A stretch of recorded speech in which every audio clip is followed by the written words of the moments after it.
Marami ang hindi alam gumawa ng sikat na sayaw video. Madali lang ito, isang litrato lang ang kailangan. Matutunan mo agad sa ilang segundo. Una, itap ang maliit na arrow. Kopyahin ang link ng video na ito. Pumunta sa aking profile. Buksan muli ang video. Itap ang templado sa ibabang kaliwa. Pindutin ang pulang buton sa ibaba. Piliin ang Use Dye Template. Piliin ang litrato na nais mong gamitin. Itap ang key Next. Tapos na agad. Subukan mo na ngayon.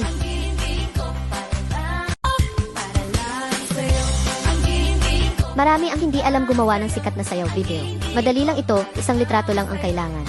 Matutunan mo agad sa ilang segundo. Una, itap ang maliit na arrow. Kopyahin ang link ng video na ito. Pumunta sa aking profile. Buksan muli ang video. Itap ang templado sa ibabang kaliwa. Pindutin ang pulang buton sa ibaba. Piliin ang Use Dye Template. Piliin ang litrato na nais mong gamitin. Itap ang key Next. Tapos na agad. Subukan mo na ngayon.